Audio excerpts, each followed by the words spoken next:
నమస్తే, welcome to I news. Chemical ఫ్యాక్టరీలు ఆధునిక ప్రపంచానికి వెన్నెముక వంటివి. మందుల నుండి ఆహార ఉత్పత్తుల వరకు, ప్లాస్టిక్ నుంచి పెట్రోల్ వరకు ఎన్నో మనం నిత్యం వాడే వస్తువుల తయారీకి అవి ఆధారం. కానీ ఒక్కోసారి ఈ ఫ్యాక్టరీలే మృత్యు కూపాలుగా మారతాయి. ఒక చిన్న పొరపాటు, ఒక సాంకేతిక లోపం వందలాది ప్రాణాలను బలిగొంటుంది. హైదరాబాద్కు అతి సమీపంలో తెలంగాణలోని సంగారెడ్డి జిల్లాలో జరిగిన ఘోరం అలాంటిదే. ఒక భారీ పేలుడు, 42 మంది కార్మికుల ప్రాణాలు గాల్లో కలిసిపోయాయి. పొద్దుటి పూట పనిలోకి వచ్చిన వాళ్ళు తిరిగి ఇంటికి వెళ్ళలేకపోయారు. ఇంతకీ ఏం జరిగింది? ఈ పేలుడుకి కారణమేంటి? ప్రమాదానికి దారితీసిన పరిస్థితులు ఏంటి?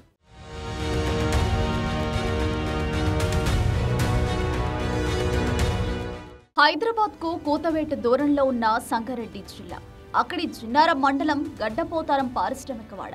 సోమవారం ఉదయం అంతా మామూలుగానే ఉంది. సిగాచి కెమికల్ ఫ్యాక్టరీలో షిఫ్ట్ ప్రారంభమైంది. కార్మికులు తమ పనుల్లో నిమగ్నమై ఉన్నారు. సరిగ్గా ఉదయం 8 గంటల సమయంలో భూమిని దద్దరిల్లేలా ఒక భయంకరమైన పేలుడు. క్షణాల్లో అదో శ్మశానంలా మారిపోయింది. పేలుడు ధాటికి ఫ్యాక్టరీ కప్పు పూర్తిగా ఎగిరిపోయింది. దాదాపు 100 మీటర్ల దూరం వరకు కార్మికులు గాల్లో ఎగిరిపడ్డారంటే ఆ పేలుడు తీవ్రత ఎంత ఉందో అర్థం చేసుకోవచ్చు. చుట్టుపక్కల ఇళ్ల అద్దాలు పగిలిపోయాయి. ఆకాశాన్ని దట్టమైన నల్లటి పొగ కమ్మేసింది. అంతా హాహాకారాలు, ఆర్తనాదాలు. ఈ ఘటనలో దురదృష్టవశాత్తు 42 మంది కార్మికులు ప్రాణాలు కోల్పోయారు. వీరిలో స్థానికులతో పాటు ఉత్తరప్రదేశ్, బీహార్, ఒడిశా, పశ్చిమ బెంగాల్, మధ్యప్రదేశ్ వంటి రాష్ట్రాల నుంచి వలస వచ్చిన కూలీలు కూడా ఉన్నారు.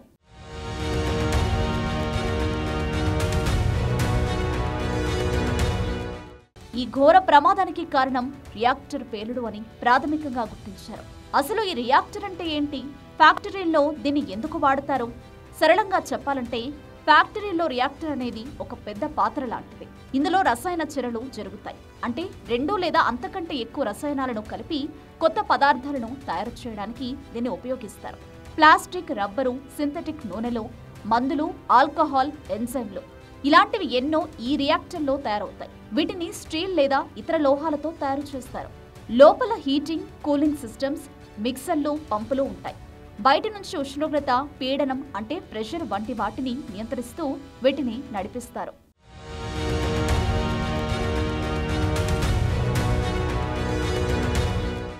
మరి ఇంత కీలకమైన రియాక్టర్లు ఎందుకు పేలిపోతాయనే ప్రశ్నకు నిపుణులు చెప్పిన దాని ప్రకారం దీనికి చాలా కారణాలుండొచ్చు. రియాక్టర్ లోపల గ్యాస్ లేదా ఆవిరి వల్ల పీడనం అవసరానికి మించి పెరిగినప్పుడు అది పేలిపోయే ప్రమాదం ఉంటుంది. దీన్ని నియంత్రించడంలో విఫలమైతే ప్రమాదం ఖాయం. అలాగే రసాయన చర్యలు జరిగేటప్పుడు ఉష్ణోగ్రత అదుపు తప్పి బాగా పెరిగిపోయినా పేలుడు సంభవించవచ్చు. 2 లేదా అంతకంటే ఎక్కువ రసాయనాలను తప్పు నిష్పత్తిలో కలపడం వల్ల అదుపు తప్పిన చర్యలు జరగడం కూడా ఒక కారణం. అంతేకాదు, రియాక్టర్లోని ఉష్ణోగ్రతను నియంత్రించే కూలింగ్ సిస్టమ్ పాడవడం వల్ల లేదా పీడనం పెరిగినప్పుడు దాన్ని బయటకు పంపే సేఫ్టీ వాల్వ్లు, ఉష్ణోగ్రతను పసిగట్టే సెన్సార్లు సరిగ్గా పనిచేయకపోవడం వల్ల కూడా ప్రమాదాలు జరుగుతాయి.